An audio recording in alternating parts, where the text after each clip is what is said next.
Chat's already going over there. Justin and Josh, man, Harry, some guy named Harry's in chat as well. He's with us. There's Harry. Guys, it is Tuesday night. We're here. We are United Front. My name, of course, is Seth Bidoff. With me this evening, we got Jacob Terrell, friend of the show, friend of ours, the one, the only Harry Austin. Guys, before we jump into all the seriousness of the weekend, Jacob, I don't know if you watched the show last week. I know you weren't with us, but we were commenting. Christine and I were talking about the passing of Malcolm Jamal Warner and Ozzy Osbourne. And we prognosticated, we were kind of prophesying that there would be a third. Death typically comes in threes. I don't think anybody could have predicted the death of Hulk Hogan, the immortal Hulk Hogan. Harry, I know this is a bigger deal for you. We've had discussions about wrestling in the past. I mean, Terry Bollea, Hulk Hogan, a man with a checkered history. Complicated, but obviously one of the biggest names in sports entertainment. He really helped make wrestling into the $1 billion+ industry that it is today. Man, are we done with the death? Are we done with our icons passing? Yesterday you had Ryan Sandberg. Right, yeah, Ryan Sandberg passed yesterday too. Like that one. And there's been a couple others. Like there was I'm not into jazz, but there was a big jazz personality that passed away around the same time as well. So yeah, it's I hate to say it, unfortunately, right now it seems like people are dropping a little bit quicker, especially for us Gen Xers. Just a lot of our childhood people that we watched growing up, are at that age where life that alarm clock goes off. Yeah, that it does. Jacob, and to bring you into this as well. I mean, for me, growing up, obviously I'm an Atlanta Braves fan. I grew up in Atlanta. Braves every night, 7:05 on TBS. But you always had WTBS. That is correct. WTBS back in the day. But over on another channel, you had WGN. That was always showing the Cubs games, always during the day. Yes, with Harry Carey, because Wrigley Field did not have lights. But yeah, so you're watching. You growing up in Atlanta, you had TBS, you had WGN, you had the Cubs and the Braves, and I know quite a few people in the Atlanta area who were Cubs fans because of that. And Ryan Sandberg passed away yesterday.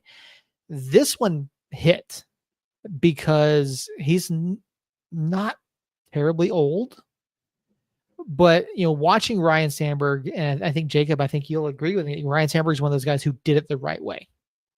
Never any sort of controversy, showed up, put in the work, and really was a 5-tool player. Not a ton of power, but a guy that could hit, a guy that could field. And he was someone who was, for those of us growing up, I would say someone that we wanted to emulate, as we played sports as a kid. How did that reflect with you seeing the passing of Ryan Sandberg? Speaking of death, I had an uncle pass away. It was at his funeral Friday. I have another uncle that passed away. I'm at his funeral this coming Friday. And me and some cousins and my wife and my dad have been talking about it on and off. And it's not coming from a heartless place. It's more like just being comfortable with death. Like death doesn't affect me nearly as much as it affects some. And that's like my uncle who lives here in Fort Sumner, who I was relatively close to. Like am I sad? Sure. Yes, of course. But it just kind of is what it is. And so it's definitely not really going to affect me when it's people that I've never met, and none of these deaths were super like Sandberg and Holgan were names that and all of them, everybody that passed away recently, Ozzy Osbourne, they're all names that I know, but I don't have like a deep, strong connection to. And so it sucks, but at the same time, like I think, not to bring spirituality into the conversation too much, because I typically, not that I'm ashamed of it, but I like to keep this podcast focused on other things. If you talk to me in other times, I'll bring it up. But I think part of it is when you do believe in Christ and you know the Lord, it does kind of take away some of the finality of death. And so not knowing, like, I mean, Ozzy might not be in a good place right now. I'm not sure, but I don't know what his last years have been like, but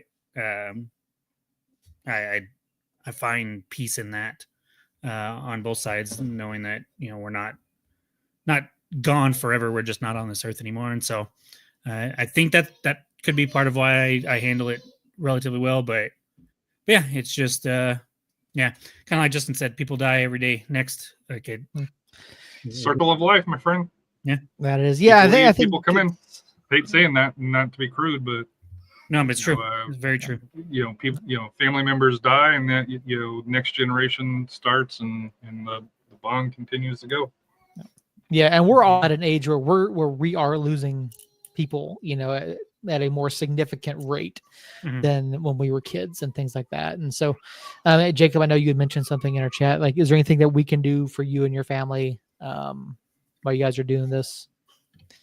No, man, we're good. We're good. We had a crazy busy week last week. We had Vacation Bible School at the church, and my wife kind of leads that up, and I ended up helping her out with it quite a bit this year. And on top of that, my uncle's funeral was Friday, and Allie made the cakes for everybody, or for the dinner afterwards, and I made one of the pans of enchiladas and smoked a couple pork butts. And so the week was crazy. It was a good week, but it was crazy. And so now it's just pretty much business as usual. Kind of life goes on. And then the funeral that we're going to this Friday, it's my grandma's brother, so my great uncle. Okay. So I mean, both my uncle Joe, who passed away here in Fort Sumner, and my uncle Huey, that passed away up there, were both older gentlemen, and have lived a good life. My Uncle Joe down here, I don't know the details of my Uncle Huey's death, but my Uncle Joe down here passed away in his sleep. Didn't seem like there was a struggle at all, so that always is reassuring as well. So we talk about death coming in threes and stuff, and threes, I think 3 is the number that everybody throws out there. It's not necessarily always 3, but it definitely comes in waves, right? And so you can go a month, a year, a couple years without anybody of note in your life passing, and then all of a sudden a handful of famous people and some family members die within a week, and it's like, whoa, what the heck? But no, you just move on. And I've also, my motto is definitely only worry about what you can control. And I can control how I react to death. I can't control death. I can control how I react to the news. I can't control the news. And so when it comes to this stuff, I'm like, to put it kind of bluntly, I'm too busy to feel bad when somebody dies. If it's a family member, I'll take the time to grieve properly and to help be with the family members that are grieving. But when it comes to Ryan Sandberg or Ozzy Osbourne or Hulk Hogan or whoever, I see it in the news. I go, okay, I got to go change a diaper and then go pick up some trash and write some people some tickets and do this, and then I got to go do that, and then I can't reflect on that too much. Yep. There are some. Chadwick Boseman, when he passed away, that one hit me pretty hard because it just was, that one was a shocker, a true shocker. Well, they kept a lot of the details of his illness secret. Yeah, too. yeah. They And like so- no one really knew. So yeah, and so there are times when it's like, oh my gosh, but none of these ones really hit me too hard. And that's not like, I understand that there are people out there that it will hit harder, both like fans of those people and then also like the families and stuff like that. And to them, prayers and everything like that. And I hope that they know that their family is in a better place, but I hope they have that peace as well. But I'm not gonna sit here and shed tears over that. I don't even know if I've shed tears for either of my uncles right now. Chester was hard. Stanley was Yeah, hard. That was you know, rough. So Yeah. Has Stanley anyone was checked at on least Earl? old. Has My anyone only checked on Earl? comment- Is he okay? My only comment on this is two things. One, especially Jacob, and I think we've all lost somebody relatively close. Make sure your affairs are in order how you want them for you Yes. and your family. Yes. Most importantly, this is just an eye opener that, hey, people that you thought were healthy unfortunately have gone, and people that were sick who had time to get their stuff. So number one, do that. Number two, with the news from Colorado and Coach Prime, guys, and I know females as well, but mainly guys, I'm guilty of this. I don't like going to the doctor. Go get checked out, get the annual exams and stuff like that, because that can help prevent bad stuff from happening down the road. So that's my final thing on this. Basically, number one, try to look out, get checked out by the doctor. Two, make sure you got your stuff set up how you want to have it set up, and not have the courts or somebody else set it up for you. Yep, absolutely. And on the theme of moving on, before we get to tonight's match, Jacob, there was a little bit of New Mexico United news last week. As stated in the title of tonight's show, hello, goodbye, welcome back. A big hello to Valentine Noel joining New Mexico United on transfer from Las Vegas Lights for an undisclosed fee. And at the same time, in separate transactions, and I know you have a little bit more information on this that you can share. Mackenzie Gaines transferred out to Las Vegas Lights in exchange for an international roster slot. And Tony Herbert, a guy that we had been missing, also transferred out to Las Vegas Lights for an undisclosed fee as well. This kind of came out of nowhere. I mean, I know we've been talking about the potential for moves and what United needed to do. I don't think any of us expected this. No, not at all. That's for sure. I mean, we had, like, I think it was the home match, the last home match that we had when I was there with you. And before the match started, I walked in and I looked at the team sheet that was in front of you, and I looked at you and I said, man, did I miss on Mackenzie Gaines? And then all of a sudden, yeah, well, I was like, man, and this was before he got traded, and I was like, he just wasn't getting the minutes. Fernando has outplayed him big time.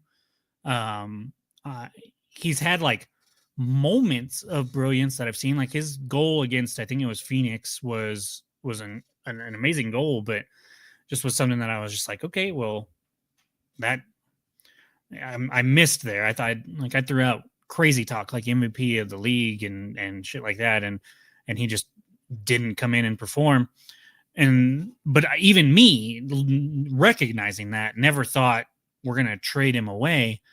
And Herbert, on the other end, like I could see why Herbert walked out, or not walked out, but why Herbert got sent out, because for whatever reason, Sanchez did not want to play him. He had been healthy enough to be on the 18 for a little while, and we were still starting Jabang, which to me was a huge miss. We needed to have Jabang in the midfield, but now we don't have that option. Ryden was in the 18, which I'm sure we'll get to here shortly. But yeah, the 2-for-1 deal, when we're already thinking we're thin in some spots, was definitely not what I was expecting. And they were sure to say separate transactions, right? Oh my God, screaming baby. Yeah. So the club, as Jake was saying, the club is very clear in that these were all separate transactions, which is interesting to note. It's not like a straight player trade or anything like that, or you see, a trade in MLS, rostered player for Gam, Tam, Ham, whatever. But there's a reason for that, though, right, Jacob? I don't believe player for player trades are allowed in the USL Championship. But I feel like we also had one back in the day, so I'm not 100% sure there. But essentially, this deal was put together as one deal. It was negotiated that way, kind of all together. I really just think it ended up being, we want Valentin Noel, and what do you want for him? And there was some talk, and eventually this is what it was settled on. I originally thought that maybe the international spot for Gaines was needed for Valentin Noel to be here, but that's not the case from my source. It's just added flexibility, which to me means something else is happening. It might not have to do with that international spot. It might be trading away that international spot for another player or something like that. But I find it hard to believe that this is the last transaction we see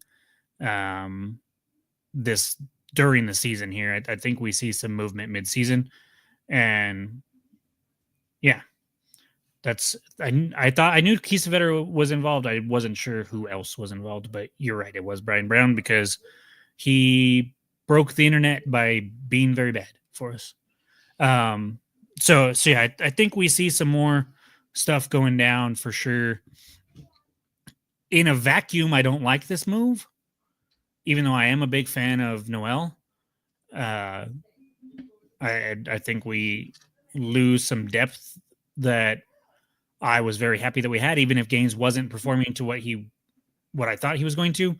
I do think that come playoff time, we saw last year, Harris went down and we had a hole, and we never filled that hole. And it's part of what hurt us in the playoffs. Part of that was Hurst going down with bad timing as well, but we hadn't filled that spot either. So, well, I disagree. We brought in Marlon Vargas. Yeah, but he didn't really play the wing. No, but you and lose he didn't play Harris. 9. Yeah. And so that was another one of those moves that I was like, I like the player, the idea of the player, but I feel like the position wasn't of one of need. And so, see, Justin, I disagree with this. He says, let's look outside the USL. I think when you're making a mid-season move, I think a USL player is the better move as long as he's established and decent. Because depending on where you're getting this other player from, especially if they're not from the US already, it's like MLS Next Pro or USL to me. Because if no MLS, get that MLS player. But we tried that with Gaines. We've got Lindsay, and Lindsay has been fine, but hasn't been incredible.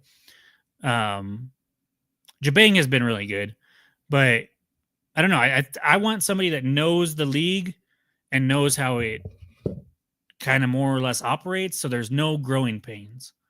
And I've seen growing pains with MLS guys coming down. I've seen growing pains with people that have been playing overseas coming to the States, whether it's American players coming back or foreign players coming in. And so for midseason, I think what's going to help us the most, like look at Vargas. Vargas last year even came from MLS Next Pro, which is a slightly lower league, but we've gotten players like Talon Maples and Akale from there.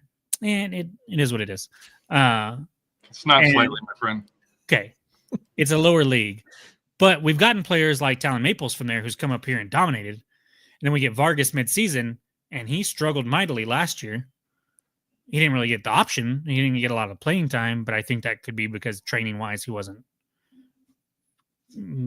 performing like he should have. And so, I don't know. I think in a vacuum, I would give us like a C+ on this deal, and I'd give Vegas probably an A. Dude, but you're so wrong on this. How, Harry? How? You got a all-league player. This is true. This is true. And I'm assuming he came here. He's not just leaving at the end of this year. I'm not sure about that, though. I don't know I'm assuming that there was some discussions with the player's agent that, hey, come to New Mexico. Well, it also probably depends on how well he does if he ends up, elevating and moving up or something like that. Right. But I do think if he plays in the USL next year, he's probably playing for us as long as Sanchez is still our coach. Yes. So to me, this elevates New Mexico United because the players that you gave up, you mentioned Gaines was a good bench player, right? Solid. Yet there was expectations. Yeah. He's never fulfilled those expectations wherever he's played. Whenever he's gone through, for whatever you see the talent, but it doesn't equate to on the pitch. The other player was I don't know if he was a starter or backup, but he wasn't one of the main players. Wasn't playing at all this year. But that, I think part of me disagreeing with this move, or not disagreeing, the lack of depth. It's depth, and then also I value Herbert more than coach valued Herbert, obviously, and so if I take a step back, yes, and I look at it like, okay, well, Gaines was playing every match, but he wasn't starting every match. Herbert wasn't really playing at all. So it's really Gaines for Valentin. And if I think of it that way, then yes, it's a much better deal. But let me ask you this, and we'll get to the goal. And I know Josh already kind of hinted on it. Does Gaines finish that goal against San Antonio to make it 2-1 like Noel did? I don't think he does. Gaines isn't playing in that position. And so, but it was a scramble. It was ball was a scramble. It was. And so, and what I've seen both sides of it with Noel in general is, he has struggled this year. And I heard a lot of people complain about why are we giving up so much for a player that's struggling? I don't look at it like that because it's Vegas. Vegas was struggling at the bottom. And so I do think he can come in and be a spark and turn into the player he was last year. I don't know. It's a move that, like I said, if this is the only thing we do, I will be a little sad because we lost some depth in other places. Because in reality, Noel he's played kind of all over, but he's an all-league player. You gained an all-league player. Yes. He's a best 11, and you gave up table scraps for him. I don't understand how you give Vegas an A on it personally, because they're trading, because they also traded away, I think, one of their center backs to Birmingham. Yeah. So I don't understand. Vegas is in a fire zone. But yeah. I don't understand how you give them an A. To me, for New Mexico, and in our chat with the SAFC fan cast, I was like, crap. New Mexico got better because having that creative. Zico's in the middle, looking at it here, and I love Zico. Don't get me wrong. And congratulations on getting married this past week, is my understanding. I heard through the grapevine. Yep. So congratulations. But to me, this elevates New Mexico's attack, because what's funny is a couple of years ago, you guys were, I guess let me word this properly. A couple of years ago, you guys were struggling to finalize in the final third with Noel and the other things that you have. You don't have that problem. So I as an SAFC fan, I don't like it, but as somebody that does follow New Mexico United because of you guys, I love the move for you guys here. And you're right. I don't think you guys are done just because of where you guys are at in the table positions. And it's easier to get guys that can fill the bench than it is to be able to get a guy that's a best 11 player. That is true. Harry, I will be the first to admit that I'm not too proud to change my opinion when points are made. And I will cede the point to you, good sir. That is why oh, it's not up there anymore. But that's why you're the 2-time president of Team Jacob there. Well, I had to take it down because it kept cutting off my face. but yeah, that you are 100% correct there. That I really liked Herbert, and I was the highest of us on the show on gains, and so I think part of my grade system there is a little biased because of that. But if I do, you're right. If I take a step back and I look and go, okay, Gaines was having a meh season. Herbert wasn't playing at all. You're right. We did give up next to nothing for somebody that can be all league potential.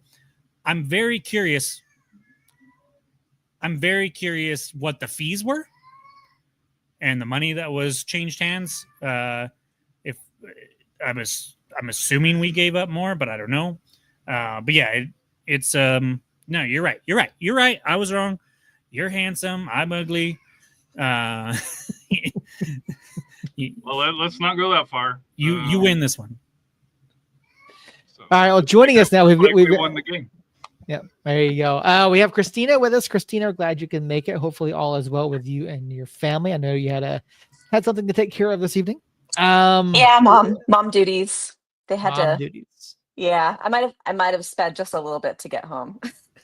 Can I don't want to throw you under the bus there, Christina, but who's scheduling haircuts at 7:20 in the evening?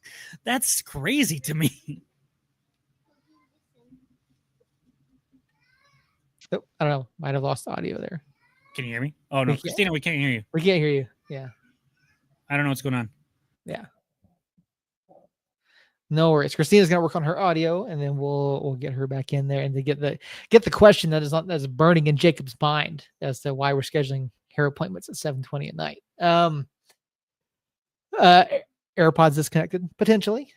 That's potentially an issue, but did you get the chat, Seth, from Christina? No, my phone's over here. So. Well, no, in the StreamYard. Oh no, I did not. Yeah. Oh, okay, I do see it. I think we have Christina. Can you hear me? Yeah, there you are. Test 3. Sorry, my headphones are connecting to something else. I don't know what. Maybe my son's headphones. I don't know. So it was last minute because Atticus's barber is having a baby, which I don't know. It was like full circle with the conversation you guys were having beforehand. I was listening while I was driving about, death, but with death comes birth, maybe. But so he's not going to be available till September, and I took pity on my son and took the last after hours appointment so that he could get his hair cut before school and not have to be like shaggy and embarrassed until September. So fair enough. That's how I ended up doing a late night haircut. That works. That's fair. Fair enough. Well, now that we have a full slate here, Christina, we were just talking about the changes the United made into their roster last week. As we're looking at the match highlights here, I mean, what was your thought when you first saw that announcement? And then, did you expect to see either of them playing? Did you expect to see Valentin playing on Saturday? Did you expect to see Dayon Harris back in the lineup? Or Kalen on the bench? I mean, Kalen on the bench, yeah. I feel like it was like, whoa, wait, what is happening here? Hold on.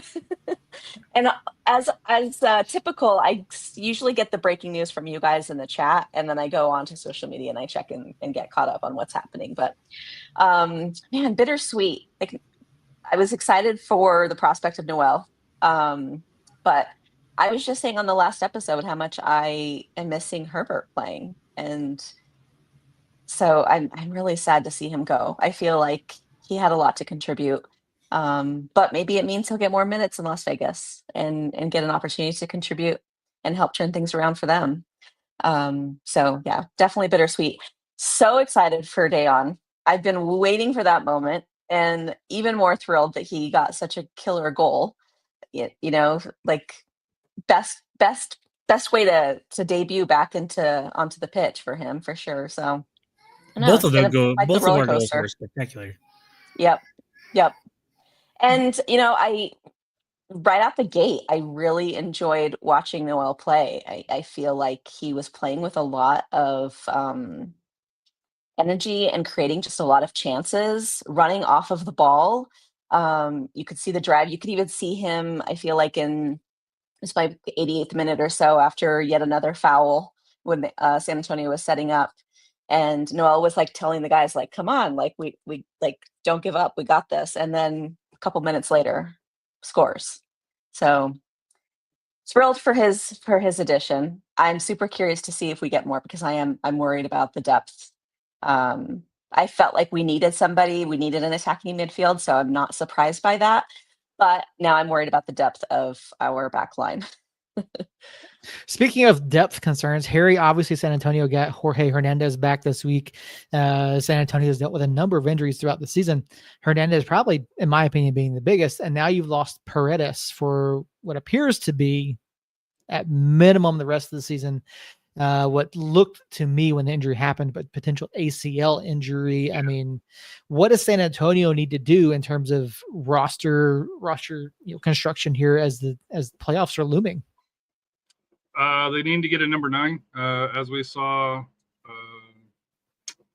when you have Juan Agudelo, who's older than Jacob, scoring a brace against New Mexico United, is your leading scorer, and then Jake LaCava misses a open net for that here and skies it. San Antonio needs a number 9. San Antonio is a slow team, especially without Paredes, so they're gonna have to bring in somebody with speed up top. I've heard rumors that there is forwards that are coming in. I don't know if this changes things. I know we got back Dogo Pacheco, who came in from Tulsa, had an injury, so he'll most likely be the person that replaces Luis Paredes. But to me, it's the New Mexico has the front side, the attacking side kind of figured out, strengthened. San Antonio has the defensive side, I think, strengthened and through there here. So if you combine the teams, probably would be the best team in the league by far. But yeah, for San Antonio, they've got to bring in some speed and some attacking players.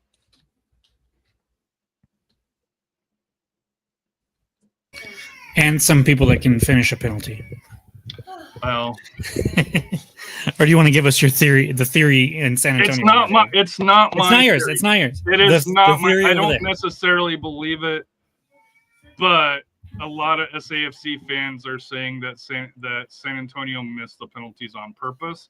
And if you watch them, dude, they were just so poorly taken. Just like you could see that as a possible thing here. Like Jorge's PK, dude, it was right down the middle. No speed, no height, no movement.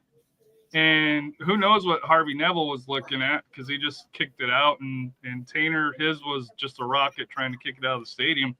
I don't necessarily believe it because I don't like. I hopefully this is not what they're doing, but also Neville didn't react like. Yeah, he reacted like, oh, like crap, that sucked. He wasn't like, oh, okay, like he legit reacted. I think Jorge's was trying to be cheeky and it didn't end up working, but I don't know. Maybe he's working on his acting skills for post professional soccer. Maybe, but he definitely didn't look like he was. What I was happy about was when we stepped up and we looked confident and we buried the 3 that we had. So, because the 3 that we had, whether you guys were trying to not give away anything or not, the goalkeeper was trying, and even if he wasn't, nobody was stopping those 3. So, yeah, no, it's I don't like to give it any weight, but like those were probably 3 of the worst PKs that you'll see this year in USL.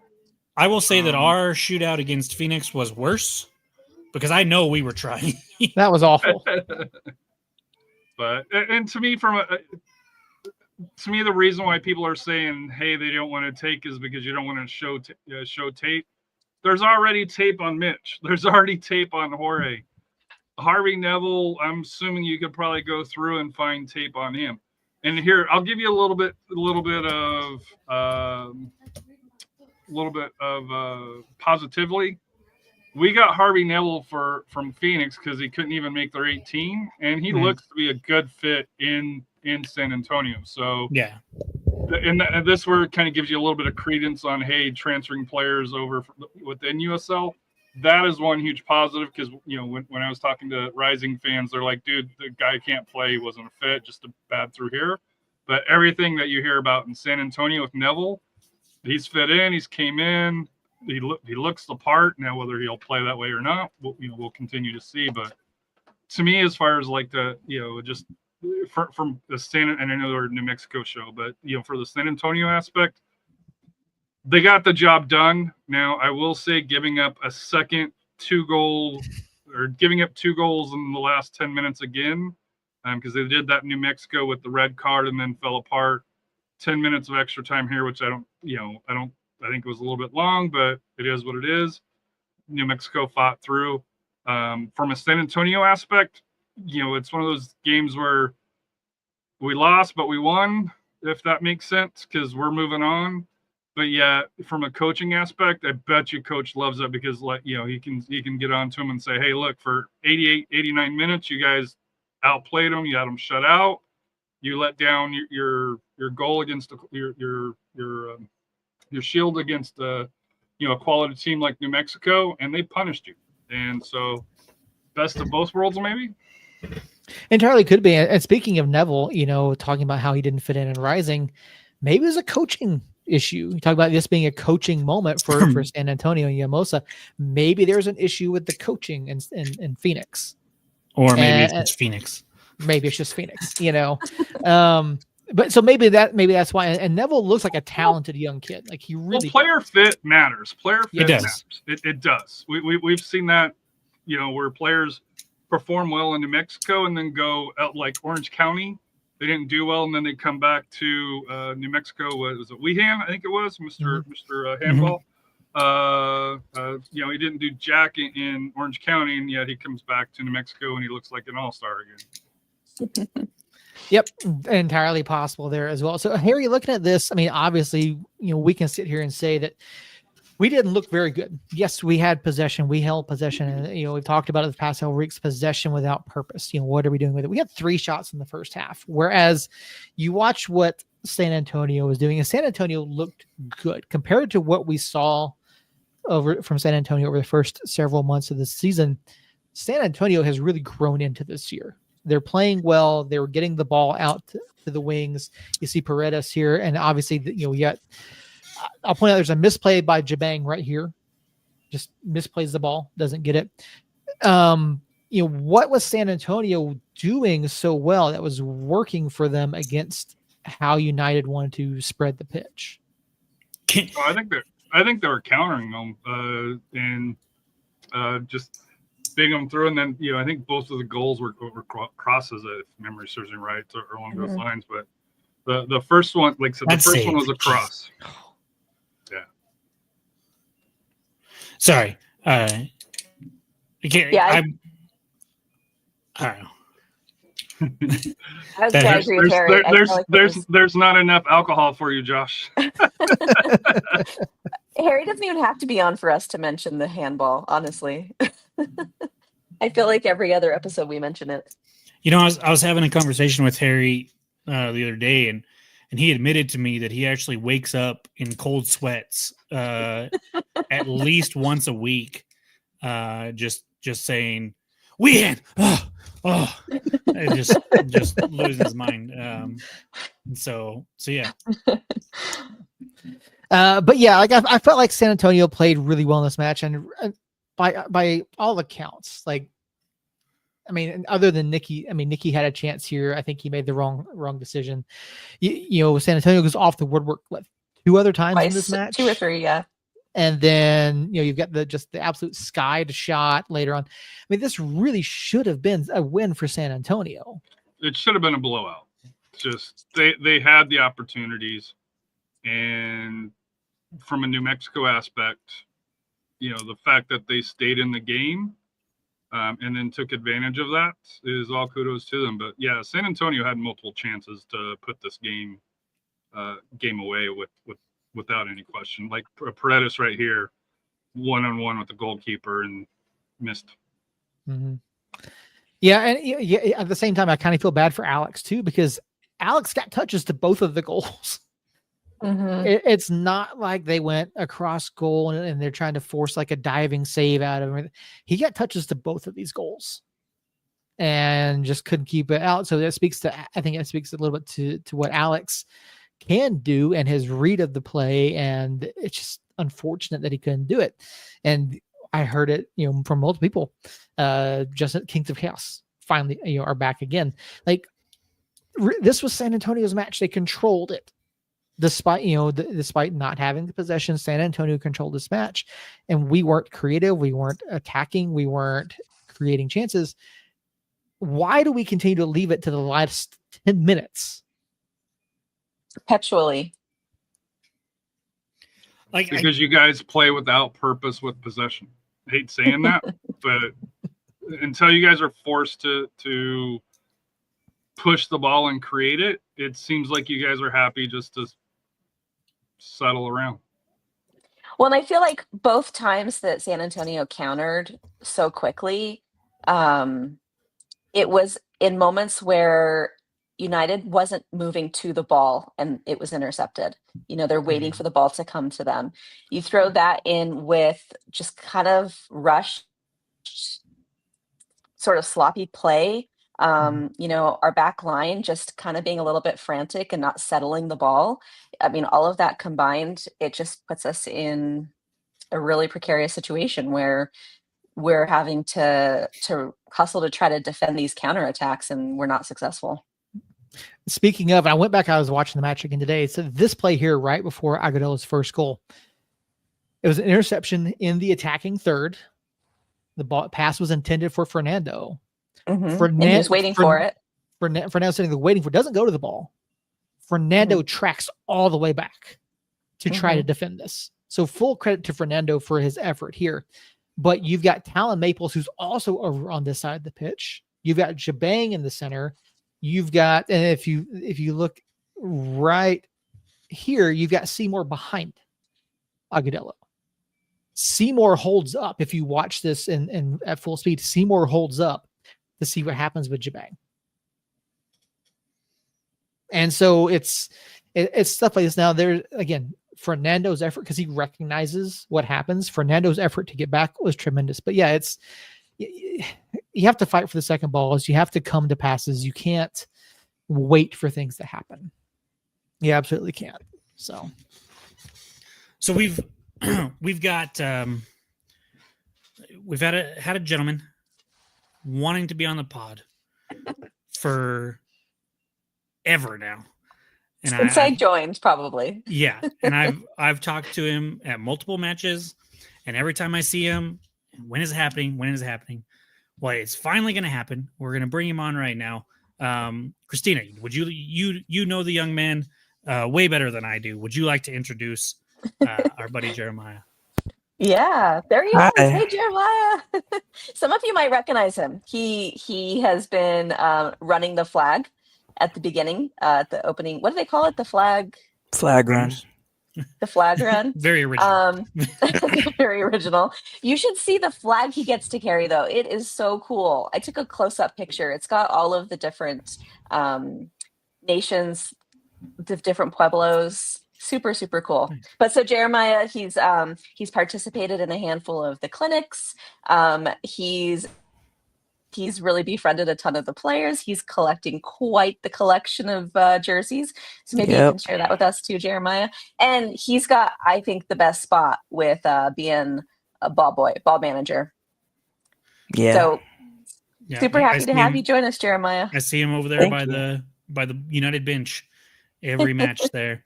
And I've loved talking to you at these matches about soccer, about United. So we'll back up just a hair. Valentin Noel joins. He gets a goal in his first appearance, but we give up Gaines and Herbert. How do you feel about that?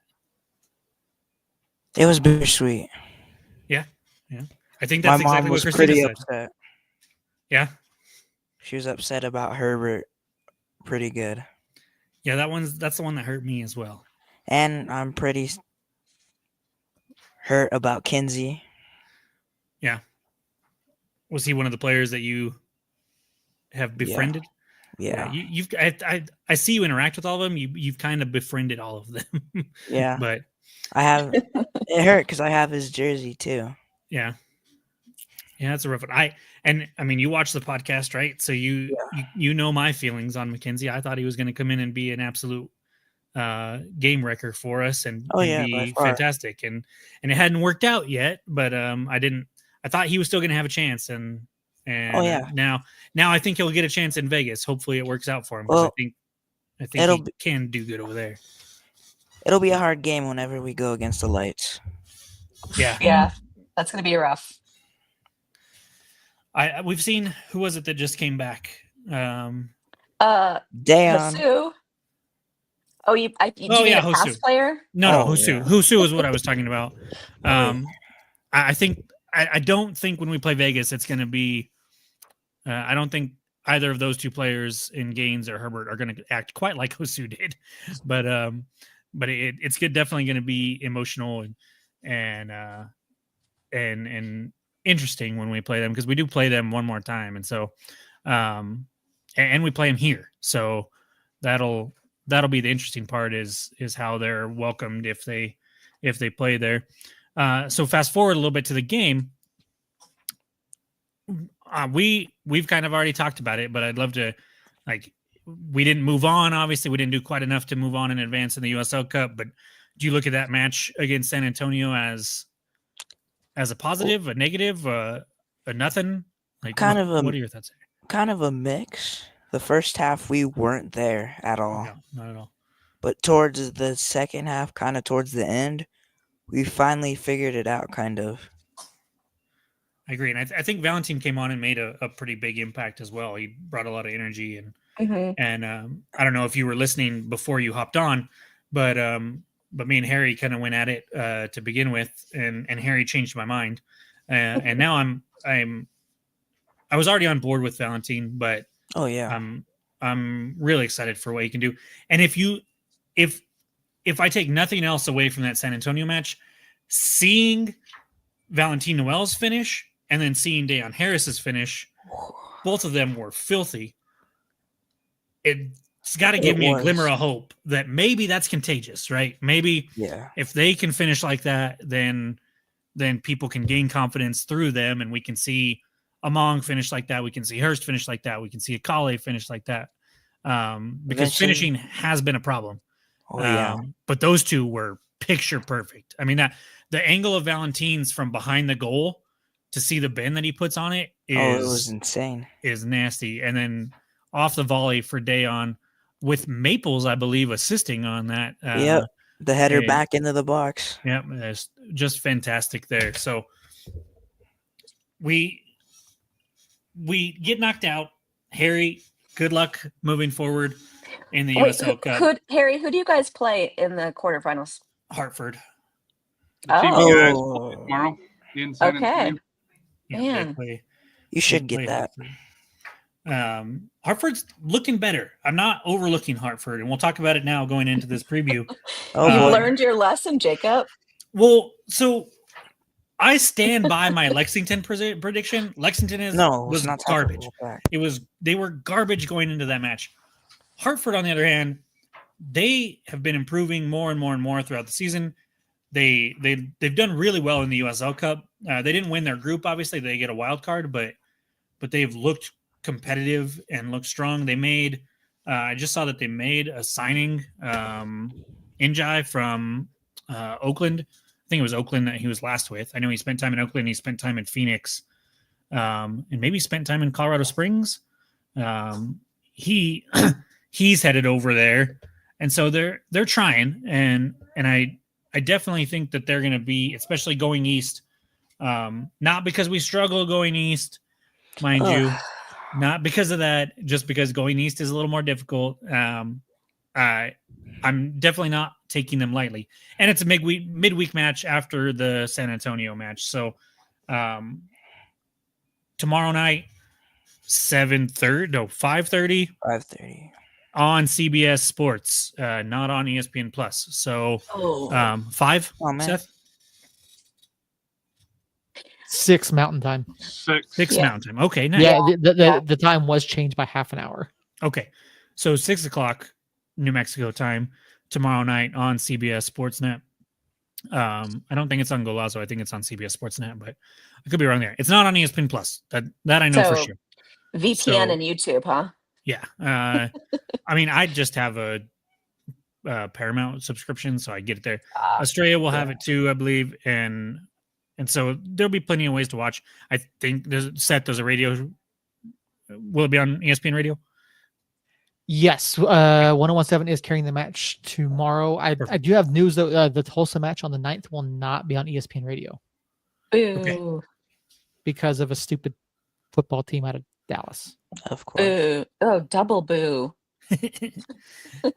But so tomorrow night we will be traveling to Hartford. So I don't know if we went to San Antonio and then we came back and then we go to Hartford. I don't know how the travel schedule is working out, but either way, it's going to be a quick turnaround. Seth, what are your thoughts going into this match? Well, to your point there, first, historically, we have never stayed on the road. Not even during COVID did we stay on the road. The team traveled back and forth. So unless something has changed, the team came back from San Antonio late Saturday, early Sunday, and then went back out to Hartford. My guess is today, but I would have hoped that they would have just gone from San Antonio all the way over. No, it doesn't make sense. Just go home, repack, train, get home cooking, because you're figuring it's maybe an extra hour flight time. It depends on where you fly. So you fly from here to Atlanta in 3 hours, but if there aren't very many direct flights from here to Hartford, so you're going to have. Right, but there is to Boston probably or New York, and you just take the bus or up through there. I know. You wouldn't fly. I don't think you'd fly into Hartford. No, not Hartford directly. No, the closest direct flight I know of is Baltimore. But I like how the show is arguing about travel arrangements, and then the chat is a commercial for ExpressVPN. So we are completely off the rails now. But no, I mean, we talked about a couple of weeks ago. Hartford is, we talked about what happens with San Antonio, what happens with Hartford, what happens with the Tulsa match. Hartford was the one that concerned me the most, because San Antonio obviously has been improving as the season has gone on. San Antonio's been getting healthy, and red card aside a couple weeks ago, I don't know how that match ends up. This is the one where I'm concerned about a trap game. I'm incredibly concerned because we tend to play where our opponents are at. Mm-hmm. And we saw it early in the season against Miami. We've seen it against other teams. And again, I know we've heard it. Miami is a better team than what we give them credit for. Like, yes, they're better this year than they have been. But at the time, we didn't have everything to go off of, right? So I am concerned about this. It's another East Coast trip. It's another trip to play a team that is at the bottom of the standings. I am very concerned.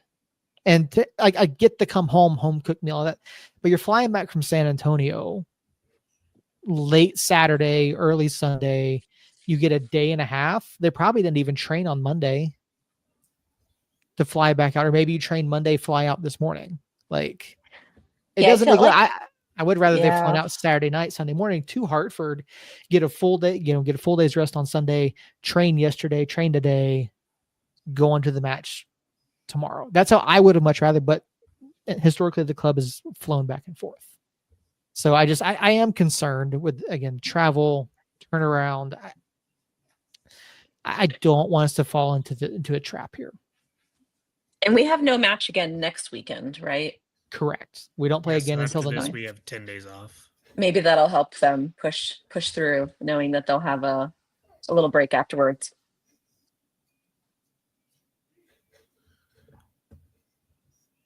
Jeremiah, what do you think of the Hartford match? Well, we don't do good against bottom team. It's how it's always been. So either you are a true fan of United by knowing Oh, that, I or am. you watch too much of us, or both. I'm not sure. Oh, But it's true. It is true. We do typically struggle against the bottom feeders. but with Valentin Noel, I think he'll push the midfield up more. You could tell against San Antonio he was dribbling more than just passing what we normally would do. So where does he start? Jeremiah, who does he start for in your eyes? Ooh. So typically the midfield has been Vargas, It was Bailey, Jabang. and Gideon lately. Mhm. So he replaces one of those three. I think it would probably be Gideon. Who do you want it to be? Probably Gideon. Okay. Sorry, Space Kid. Although Space Kid Yeah. MIA. Space Space Kid. Kid's- He's in space or something. Maybe he's at the moon. Well, who did he sub on for? Was Gideon. it Vargas? Gideon. Oh, Yeah, it was no, Gideon. Gideon. Okay. And then I'd like to see Dayon start eventually. Yeah, I'm okay with waiting on Yeah. Gideon, giving him a couple of substitution spots there, and but the only problem with that is with Akale and Fernando, who comes off when Dayon starts. It's a great problem to have, and it's part of. I do think that the McKenzie going to Vegas, part of that move, I do think was Dayon being healthy. Yeah. Because if Dayon's healthy and we still have Gaines and Fernando and Akale are playing like they're playing, our wings there's kind of a log jam there, especially on that left-hand side, which is where a lot of those tend to want to play. And so yeah, I think when we get to the point where Dayon can start, coach is going to have a tough choice there.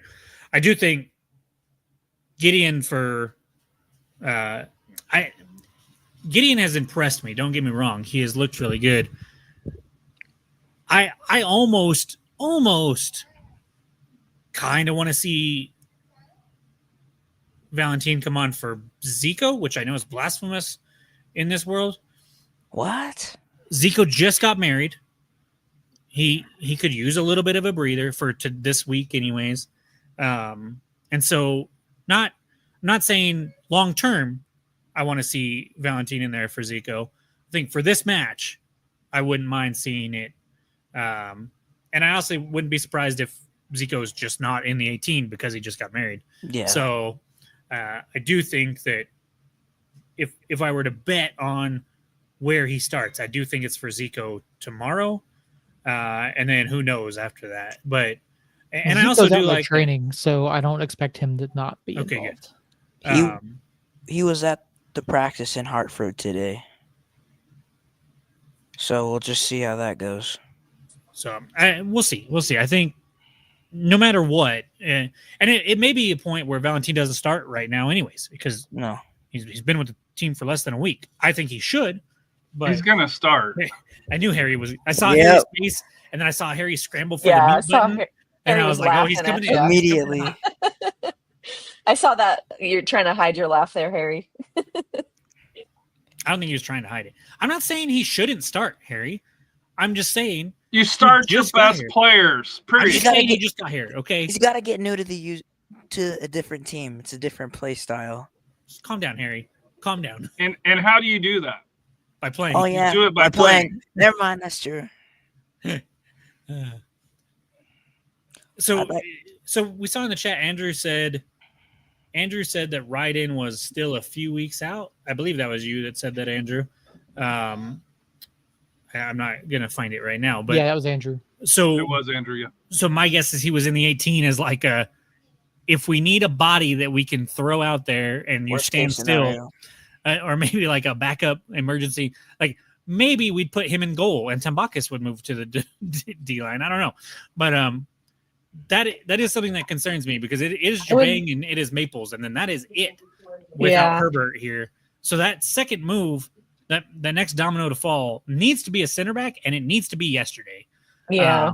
But since it doesn't look like we're going to have that tomorrow, I think we're all pretty much Jabang, Maples in the midfield, some combination of Gloucester, Lindsay, and Seymour as the fullbacks, and then Fernando, Hurst if he's Hurst probably. Who's and it then going to be, Akale. Among or Hurst? It's either of those two. Among started last week, right? Or this Yeah. Saturday? Yeah, I think it's going to be Hurst for sure.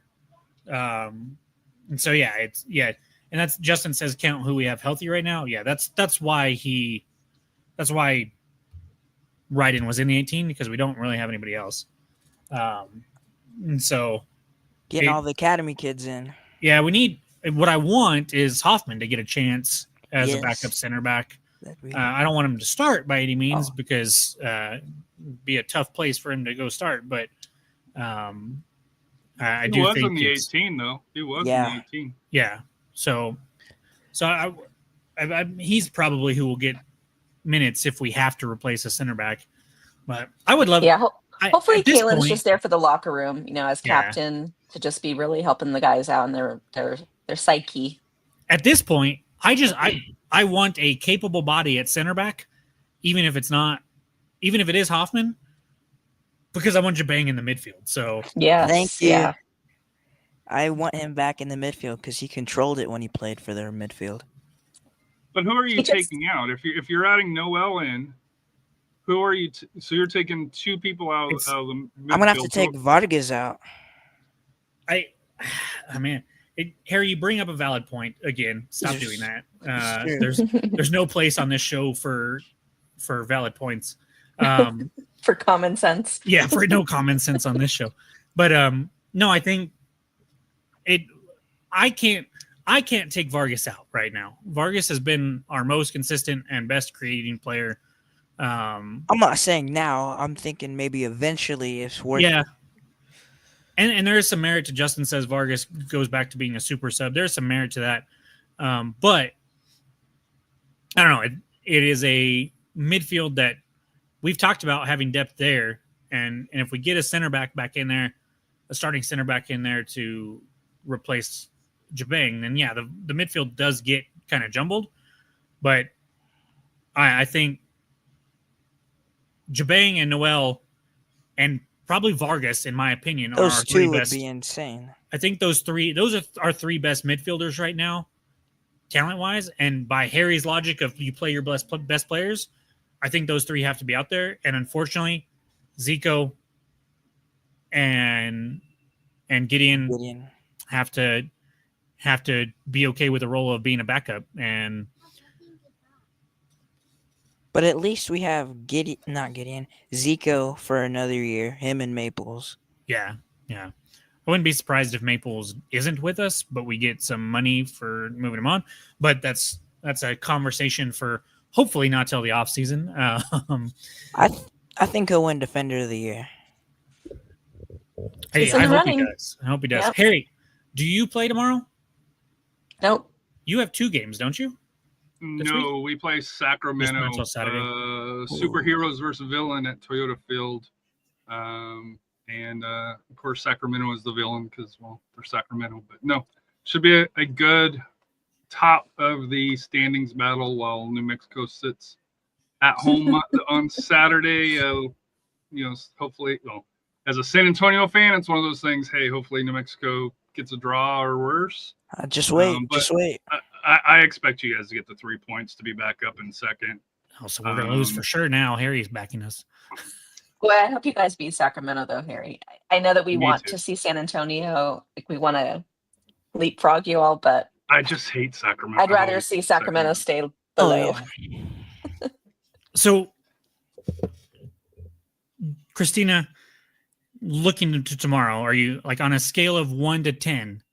Like, how nervous are you? 10 being super nervous, 1 being not nervous at all for tomorrow's match. I mentioned last week that I'm sort of tapping the panic button. I'm not hitting it yet, but like I'm kind of tapping, thinking about it. But it's an away match, East Coast. We've got a lot of reorganization going on. So I guess that sort of puts me at a 6. Like I'm like a little, but I don't know. I won't be surprised if I think I'd be pleased with 1 point. I'll be thrilled with 3. I won't be surprised if we somehow shit the bed and get 0. Christina, there's kids on this podcast Oh, tonight. sorry, Jeremiah. Okay. I was talking about Harry. Oh, Harry. And Sorry, Harry. league, hey, I've tried to keep my language clean here, but in league play, Hartford's on as far as for the last 5, 2 wins, 1 draw, 2 losses, where New Mexico United is 1 win, 1 draw, 3 losses heading into this match. Mhm. I just New Mexico United is the better team. Both teams played. I think had similar results, right? I think both 2-2 and going to pins. We And I won in think both pins. They teams lost won. in pins. Oh, did they? They lost to Rhode Island in pins. Yeah. Rhode Island, but yeah. So everybody played the same amount of minutes. I think Noel's a big difference maker. I know he's a special kid. I know I'm not an Austin FC fan, but I have a lot of friends that are Austin FC. They were upset when New Mexico transferred, or not New Mexico, when Las Vegas transferred him in, and he's an MLS talented player for that here, and I think we saw that with his finish in at Toyota Field. I just think he makes a huge difference. The one that you didn't see because you left early. I did leave finish? early, yes. That I finish, did leave is early. that the one we're talking about? Okay. Having a torn meniscus and I either have to leave before. You don't have to everybody goes defend down. yourself every time, Harry. I'm just giving you a hard time. Well, no, I feel bad because I feel like it was my fault. I told AJ, I was like, dude, I'm never leaving again because that's the second. Up to, I mean, I would have thought it was okay too. 90th minute, up 2-0. I turned it off. I was driving back from Clovis and was like, man, I'm not going to sit here and try to listen and watch this while I'm driving when we have no chance of doing anything. So I turned it off, and then I checked it like 20 minutes later and was like, PKs, what? And so I had to go catch back up. But yeah, so I'm right there with you. Well, the thing that caught my tweet was AJ's like, dude, I can take better PKs than San Antonio. And AJ's very good at PKs. Like, he takes it for his club team. He takes it for high school team. And he's missed 1 in 2 years. So he's pretty good. But, dude, I was like, what are you talking about PKs, dude? They were up 2-0. And so I called him on the way home. And he's like, what are you talking about? San Antonio and PKs that, it was already over. He's like, no, they went to PKs. I'm like, San Antonio gave up 2 goals. He's like, yeah. I'm like, how? He's just like, so. But yeah, no, and kudos to you, Jeremiah, for taking PKs, because that is a position that not everybody can do, because it's huge mentally for that here. Mm-hmm. So, Christina, what's your prediction? Well, see, I predicted correctly for the San Antonio match. I would have won some points there. I fear. I don't want to go first. Seth. Tim Backus gets the record. Ooh, that's a hot take. You know how long we've been waiting for that thing? It's been a hot minute. Poor Alex. Alex Tabakis gets the all-time clean sheet record. That's what happens on tomorrow night in Hartford. So 0-0 draw. Heard it here first from Seth. No, not a 0-0. I'm saying we get the record. We get the clean sheet. I'm gonna say 2-0. Jeremiah, you want to get in on this? I'm not Tucker. And it goes. I'm gonna put you 5-0, New Mexico. Harry. Oh Harry. yeah. Oh yeah. Well, if we're all being crazy, maybe I should say USA versus Mexico. I don't think it's crazy though. Because and the reason why I say this, number one, I think you guys get a huge boost, and I've said it all night offensively.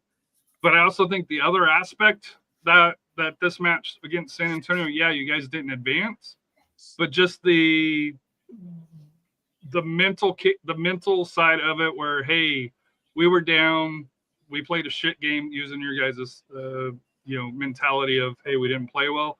We had a shit game, and we were on the road, and we came out with the draw, or win, whatever you want to call it. It's a draw.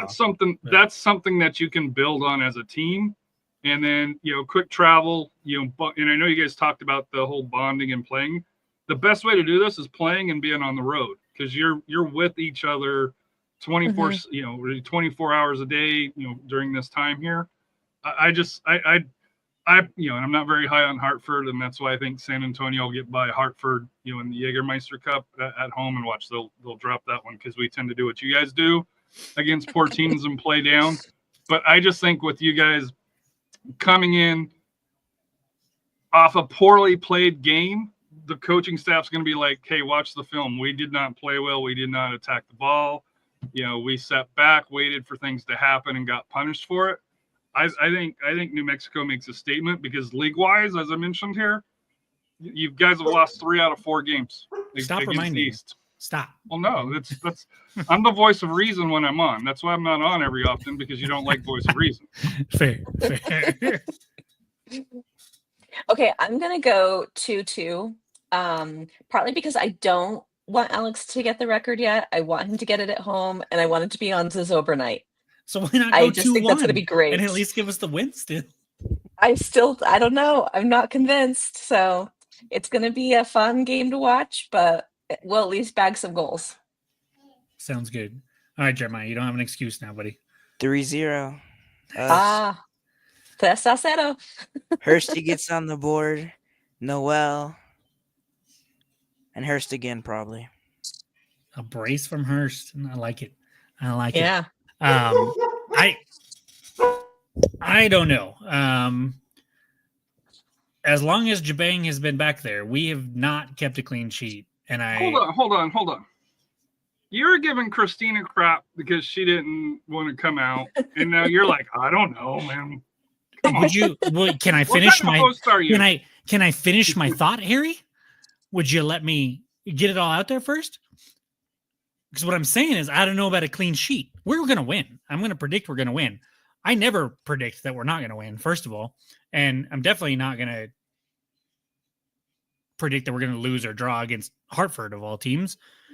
I just don't know about a clean sheet. I'm not sold on the Jabang Maples center back duo with the midfield that we have.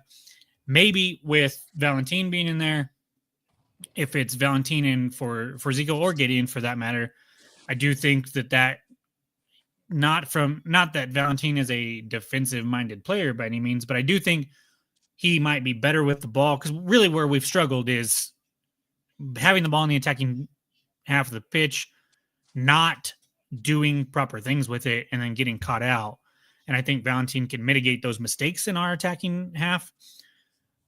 But until I see it, and again, I want Valentin to start. I'm not 100% sold that he's going to, having only been with the club for 4 days, and 2 of those days being travel days, basically.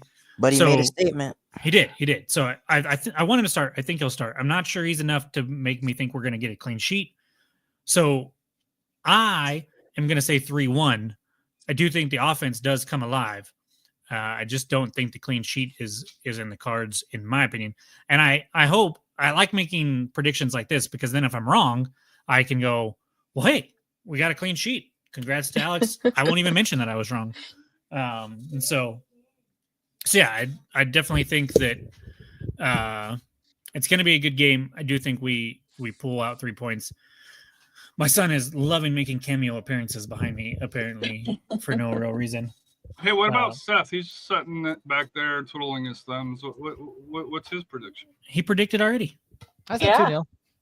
Where were you? I'm probably trying to figure out what you were saying. I wasn't talking for once.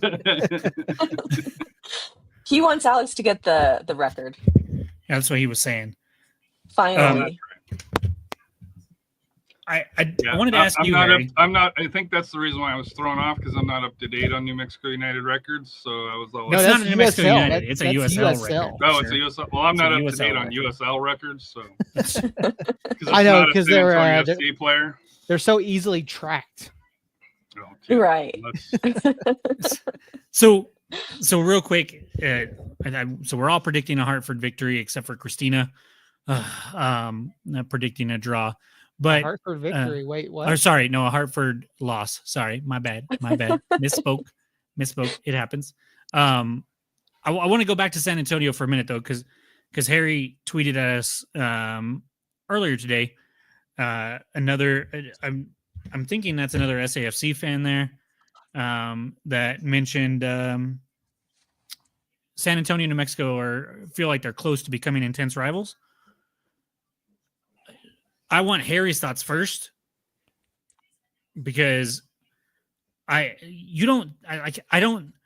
think of these rivalries around the league, and I can't think of one for you guys. There's not.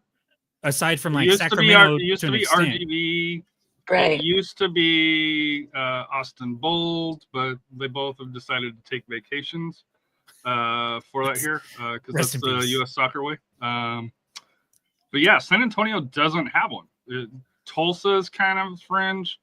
Phoenix and San Antonio back in the day used to be pretty fierce, but the New Mexico San Antonio has always been on the pitch heated, but between the fan bases, it's always been a healthy respect. Like I think there's probably 30, 40 fans that have traveled over. Like I met Andrew and at the tailgate, and sorry that he had a bad experience with SAFC security.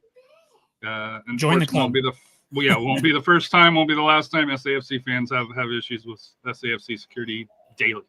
So unfortunately, but to me, my issue with it, New Mexico has Colorado Springs, they have Phoenix, and they have El Paso. El Paso, New Mexico is number one. I think Colorado Springs and New Mexico is a natural rivalry, just 25 over the Raton Pass, and then obviously Phoenix and New Mexico, enough said for right here. So as much as San Antonio may like it, I just don't think it's there. I just it's and until what is it? Atletico Dallas comes in, 2027, I think.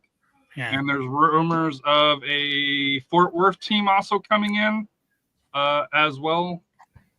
It's just I think San Antonio is kind of in that spot where they don't have any natural rivalries. So as fans, we got to try to pick one. And San Antonio, New Mexico has always been a close, fun, so I guess on the field. I guess that brings up a question as to what your guys' definition of rivalry is. Do the fans have to hate each other for it to be a rivalry? Sometimes. Because I think it does. So I 100% think it does. So I will say that I don't. El Paso and Phoenix, their fan bases are kind of special, and Sacramento as well. Honestly, I do think that we have a growing rivalry with Colorado Springs. I don't have any issue with the Colorado Springs fans. To me, all of my animosity is directed towards the players because I do think they've played a borderline dirty and very gamesmanship type of way lately. Juan Tejada. Yeah. And so when it comes to the Colorado Springs, like I don't like them because of that. And that's why that rivalry, I think, has been growing over the last couple of years. But I don't like, if you ask Andrew in the chat, the trailheads over there at Colorado Springs have always been super good to the Curse and to the traveling supporters. And so I think there can be a rivalry there between New Mexico United and Colorado Springs that doesn't involve like flat out supporter hate towards each other like there is with us in El Paso. So I think there could be a rivalry between San Antonio and us, even without the fans like being at each other's throats. I just don't see it on the pitch even. Maybe it'd be more like the Four Corners Cup kind of rivalry, like where you're sort of battling for territory. Yeah. But I don't hate to see Colorado succeed. Same thing with San Antonio. I don't hate to see them succeed. I want to see El Paso and Phoenix and more and more Sacramento. Charleston. And now Charleston, yeah. Charleston's on the shit list now for sure. Yes. A couple weeks ago. Yeah. I Host who love to should have hate got a red. those fan bases and squads. And when see Charleston, I don't have anything against their fan base right now because they didn't Oh, really travel, yeah. so I don't know anything about them. But their team was dirty as can be, and I will not. I was rooting for them going into the season. I will not be rooting for them anymore. But I don't know. I think the. So here's the reason why I think it hasn't took off yet, but there's you guys. Yeah, there is smoke because Devin Sandoval, Big Chris Dev. Wayhan. There's history between Did you the just call players him Chris and the playoffs. Wayhand? Weehan. Weehan, sorry. Weehan. Well, no, I thought he said Chris Wayhand and was mocking the handball there. No. Because if you did, I was going to give you credit, but if you didn't, then never mind. Sure, no.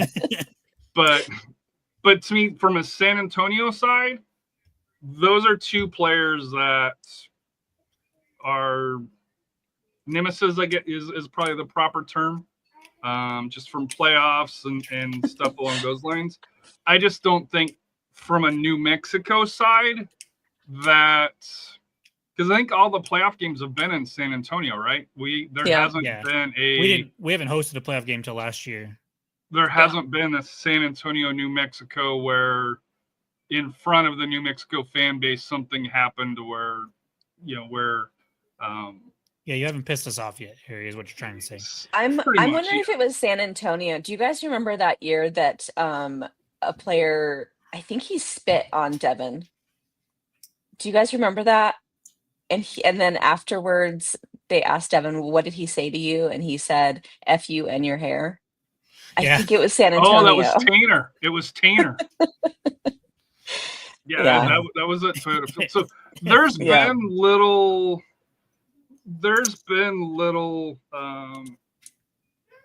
issues, but it's never like even here. Now I'll give credit to the referee when they had the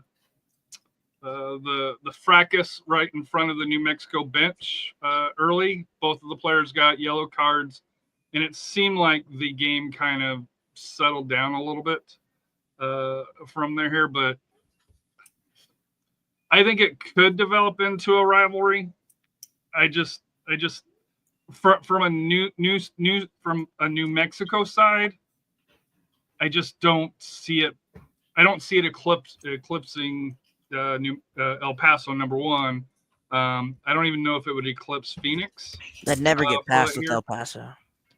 Along those lines here, but Colorado Springs, New Mexico is one that I think should be a bigger rivalry than what it is. Hey, the star finally arrived. Hi, it's back. But what do you think? What do you think, Tinky? Do you like San Antonio? You can say you like San Antonio. Say it louder. Say night. Say night.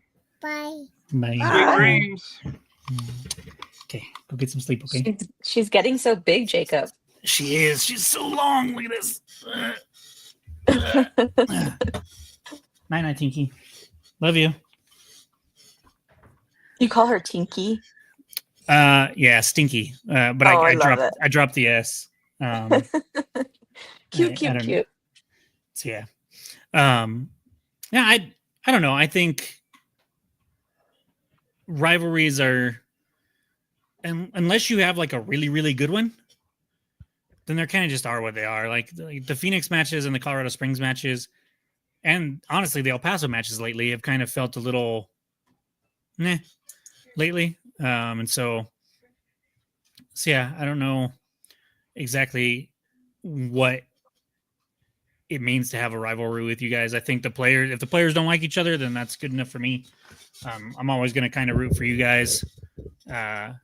Probably mostly because of you, Harry, if I'm being honest. As long as the players don't do something stupid. Like part of the reason why Colorado Springs is annoying is actually a player that's on Hartford now that we will see tomorrow night probably. Space Kid in the chat. Holy cow, he's alive. He's come back to planet Earth. I'm glad a wild Space Kid appeared. I'm glad you're here now and not earlier when we were talking about benching Gideon for. No, be quiet. Don't throw me under the bus. I didn't say anything about you. You just ratted yourself out, Jeremiah. I was gonna say, it doesn't surprise me though, Harry, that you saw a tweet where there was some discussion about a rivalry just based on the game, this last game, because it was getting pretty contentious there, and you could hear the crowd being like getting frustrated with our players. Well, even in New Mexico, because I think San Antonio had 9 yellow cards for that one there, where and I know going in from a San Antonio aspect, the players were looking forward to this game. So I think that's why, because that New Mexico game and how it ended, especially with the San Antonio FC player doing a stupid. He should have been subbed off after he committed the second yellow card, and he didn't. He got away with it, and then he was stupid enough to do another foul, and the ref's like, "Okay, hey, I can't. You got to go now." And then of course the wheels fell off the bus. But yeah, just to me, that's why I love going to New Mexico, is because it's always an intense game. You never know what you're going to get. You're going to get some physical play on both sides. You're going to get some dives on both sides. Generally speaking, the play is decent. Sometimes it gets muddled down, but I think most part the games have been attractive to watch. And I'd have to look at FOTMA, but I don't think there's games where there really hasn't been any scores. Usually at least one team scores a goal. If not, both teams scores a goal from there. But to me, whether it's Toyota Field or at the Lab, to me both fan bases put on a great showing. Both whether it's the Crocketeers, Two-Ten Alliance, FTC, that if they make the trip over to the Lab, they'll be took care of by the Curse and Black Diamonds. The tailgates are fun. I think your owner is the best owner in the league, just because he'll come out and interact with the fans. Our owner, you don't see through there. That's really the only reason why you bring you on, Harry, is because every time you come on, you say that we have the best owner in the league. That's the only reason why you still have a spot. We do, though. Peter's like, I've talked to Peter in Toyota Field, and just he's a nice guy. I was kind of disappointed he didn't get to see him this trip, but he is a busy man trying to get a stadium built. So along those lines, but.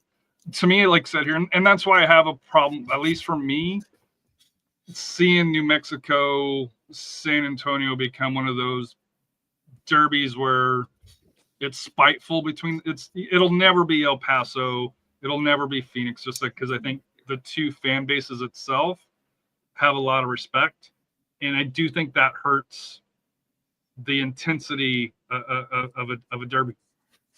So Harry, quickly, there have been 14 matches between the two clubs in history. 14? 8 of them. 14. I guess that makes sense. 7 years. United leads the all-time series, 8 wins, 5 with 1 draw in between. 8 of those matches resulted in a clean sheet. Right, but there's been scores on. There's been at least a score. Like 3-0. 3-0 is really there's never been a 0-0.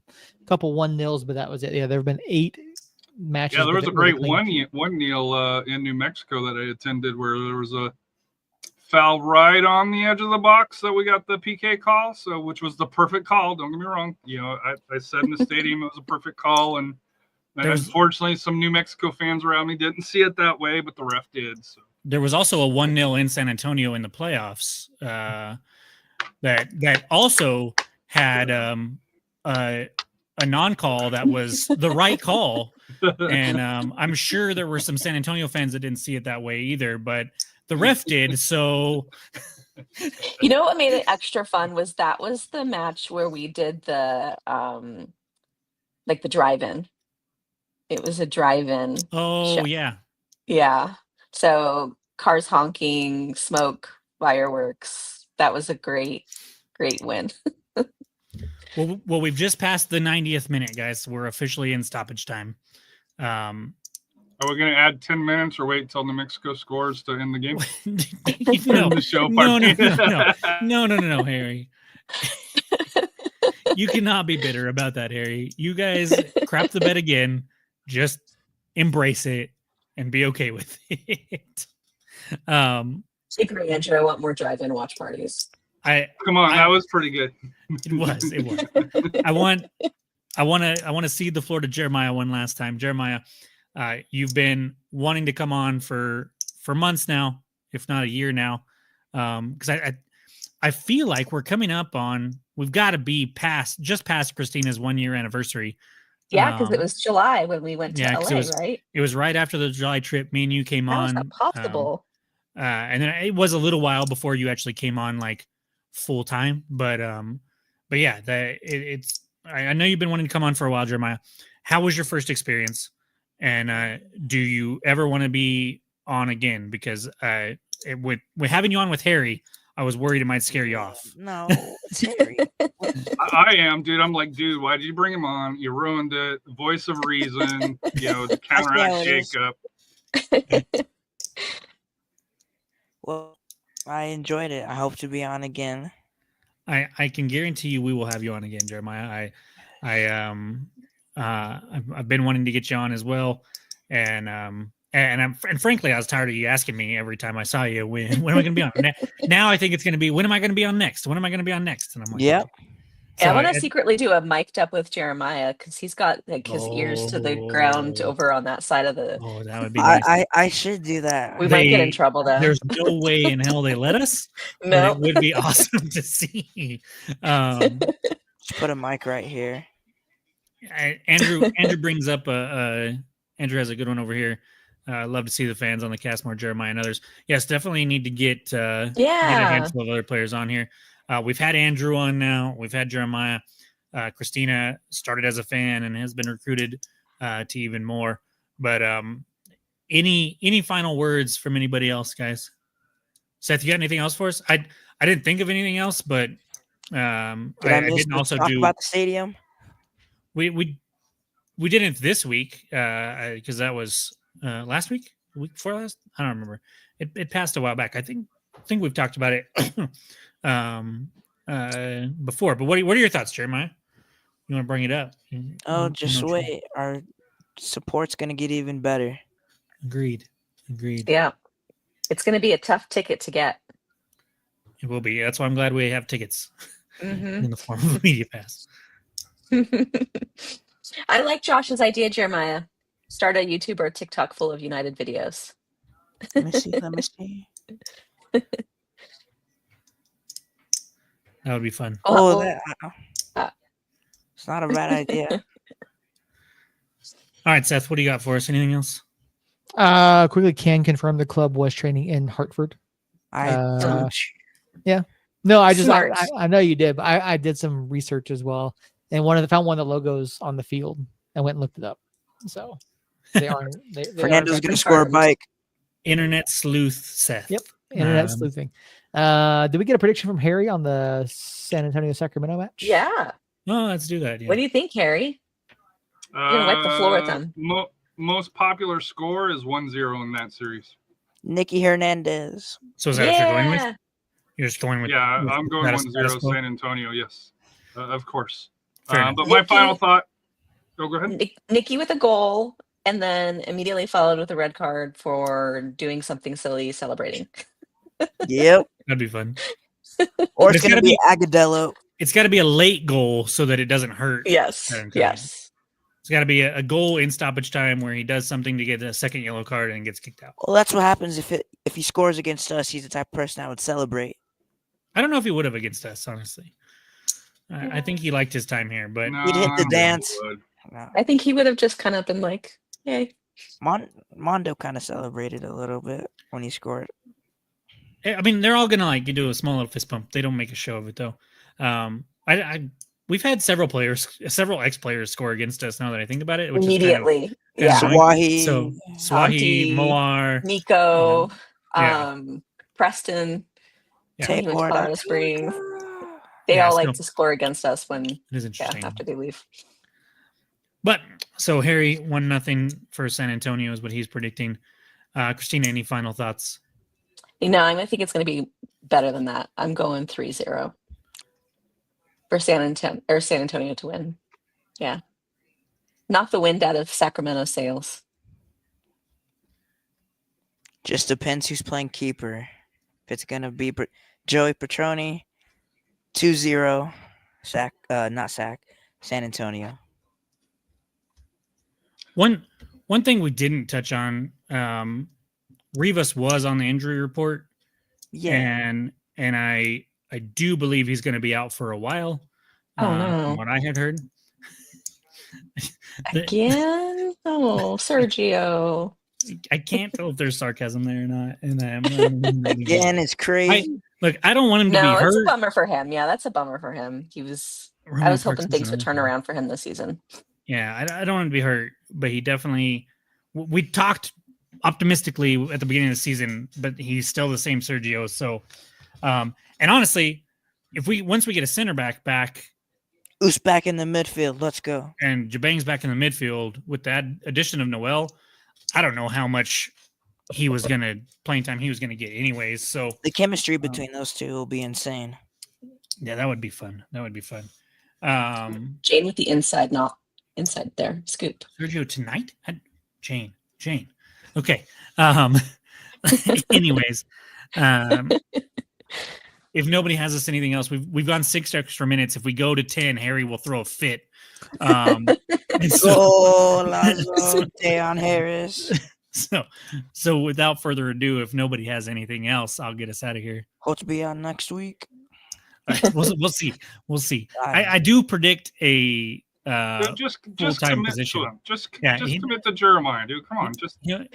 Just go ahead and commit. You're going to do it. He will have next a week. I will be at the Counting Crows concert, so no Christina concert? next week. Counting Crows. My sister got me tickets for my birthday. Yeah, I got you. At Isleta on Tuesday night. Nice. Okay. So Jacob's I'm not going to be here now either. No, I'm not that excited. I do like the Counting Crows, but not that excited. With that, guys, thank Harry and Jeremiah for showing up. And Jeremiah I don't think if we'd have been like, hey, you're going to be on tonight, he could have been literally anywhere, and I think he would have made it happen. Middle of practice, I'll be on. Harry, I appreciate you coming on after many Andrew.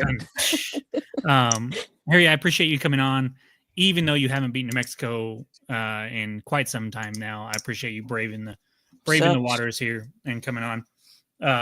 Andrew, Jane, Josh, Justin, Jeremiah's mom, Christina's Kelly, sister, my sister, Space Kid making an appearance. He's back. Thank you guys all so much for being in the chat. I love when we have a variety. Not that I don't have anything against Josh and Justin and Andrew, but it is nice when there's some other voices in the chat as well. It sounds like it. No, I'm just saying it's nice to have other voices in the chat, just like it's nice to have other voices on the show. Even though I have nothing against Seth or Christina or myself, it's nice to hear other opinions. And so when the chat is going like that, one, it makes it distracting at times, but I still love it. So thank you guys. We'll be back next week talking about the Hartford match, previewing the next match, which I don't have off the top of my head. FC Tulsa. FC Tulsa. Thank you guys. And so we'll be previewing that one. We'll be talking about Hartford. We'll be catching up on all the latest USL moves, USL matches. Hopefully we have a couple more roster moves maybe. Josh, I definitely don't want you to shut up. Poor Josh. By any means. I do want to meet the baby though. Like it's been a long, and I need you to get to a game. Dude, it's always something. You can't just hey, thank you, Josh, for being here. No, I can't. You know this by now, Harry. You've been the 2-time president of Team Jacob. You know how I am. This is me. This is why you love me. But no, thank you, everybody. We'll be back next week. Same time, same places. Remember, tomorrow night, 6:00, not on ESPN Plus. So you will have to jump through some hoops to find that one. But other than that, might be at a game soon. Josh, all right, you let me know when. It's a Zobra night. You let me know when, and I'll be sure to be at that game. So thank you guys so much. We'll be back next week. And until then, love y'all. Somos Unidos.